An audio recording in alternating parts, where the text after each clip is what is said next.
Hello, this is Leslie Walker-Hirsch, and today I'm speaking with Sid Blanchard. Sid is the founder and executive director of Community Access Unlimited of New Jersey, also known as CAUNJ, a lot of initials. This organization serves 6,500 people with disabilities and youth at risk in New Jersey. He used a $90,000 grant to begin this great endeavor and now has a $52 million budget to carry out the mission serving these two underserved groups. Hi, Sid. How are you? Thanks for coming. Good. How are you doing? And thank you for inviting me. Great. So listen, I gave a little introduction about you. What else do our listeners or our viewers need to know about CAU or about you? Well, community access started out of my car back in 1979, and it was based on values and beliefs of treating people as equal valued human beings, one at a time, and to help people become not only independent tax-paying citizens in the community, but also people that want to give back to the community and organize with the community.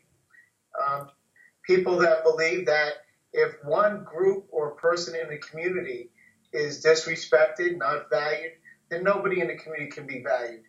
And also, you can't organize, you can't be part of the community unless there is one. And so it helps build community as well. It's just not about disability. It's about people who live their lives in the community all together. So that's how you got your name, Full Access, right? Exactly. So how has your agency provided sexuality education to the members at CAU? Basically, just because somebody has a disability doesn't mean that they're not sexually interested. And that's the first recognition, that everybody's a human being. And as human beings, we have, each of us have our own different needs, wants, desires, and that should be respected and valued, and also worked with as far as having appropriate relationships. In other words, valuing and respecting other people and their rights and their desires and what they are interested in or not interested in. And so that's really the basic. And from there, we're very involved in circles, using circles. Oh, I love that. Where we do a lot of sex education with individuals as well as couples. We have all different types of couples and some who are more than couples. And as well as individuals that have their own needs and have desires to have them met. So it's not just the nuts and bolts of having sex. It's also respecting other people and meeting your wants and desires in a respectful way that's appropriate with other people. That's great. We're constantly doing training, individuals, groups. We have sex education people coming here as well regularly. I have a team that's involved in AAIDD and the sexuality interest group. And we go from anywhere with sitting down counseling to individual fitting of needs, sex toys. We're into whatever people need, and they have a right to not only have intimacy and relationships, but that is a absolute basic right of all people. And we make sure that right is fully exercised, and that anybody has a problem with that outside the people that are directly involved, maybe they should go have some therapy themselves. They need the sex education more than our members do, right? Exactly. So do you have a lot of successful long-term couples at Community Access? Yes, as a matter of fact, chapter 6 of your book, The Facts of Life and More. Oh, a plug. I love it. Is made up of quite a few of our members and couples. I think there was 11 couples in here. Tonight, as it is, it's Friday, April 27th, we're having our annual couples night at the Suburban Golf Club, where we have over 100 people attending. These are couples, and it's a kind of a formal type of affair to celebrate relationships that are people that have long-term meaningful relationships. And it's wine, champagne, lobster, and steak, and surf and turf, dancing, and having a grand old time. The people at the Suburban Golf Club, the staff look forward to it. It's known around the club, so club members will come up and hang out in the bar and to kind of see what's going on. And as people go, and some people prefer to have a drink, go to the bar. A lot of the club members are there having drinks with people with disabilities, their couples, and everybody else. And it's also the board brings their significant others there, so we're all together, integrated, and having one heck of a good time. I miss going to those. Now that I'm out here in Santa Fe, I don't get to New Jersey that often, but I've enjoyed many times there.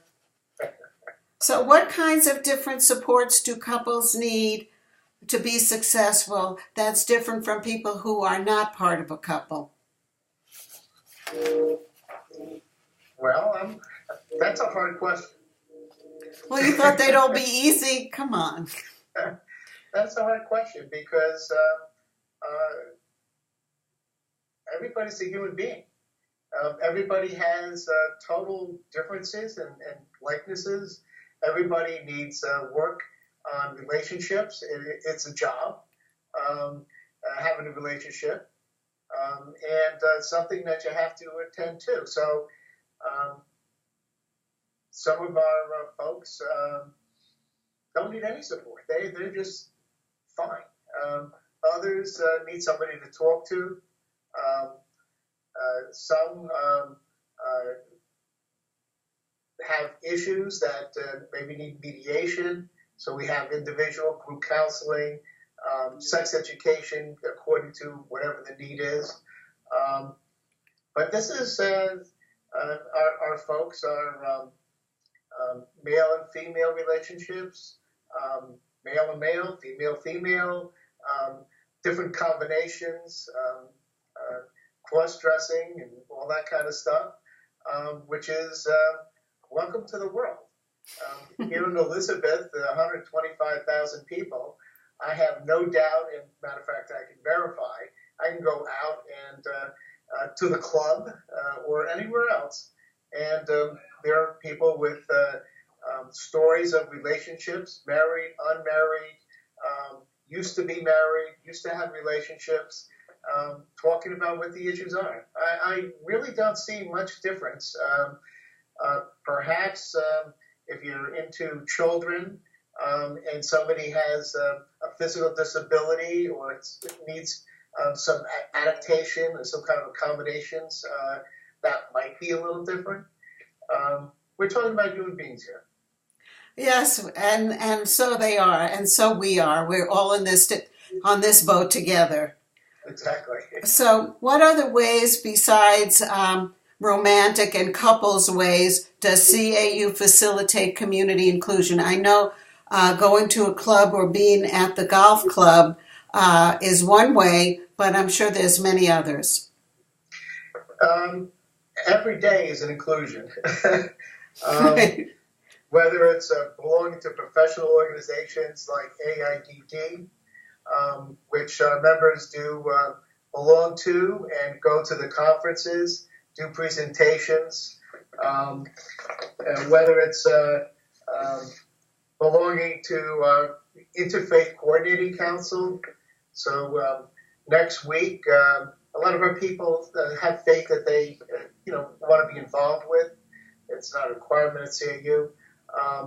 But most people have bad experience. The welcome wagon lady is not there at their faith choice.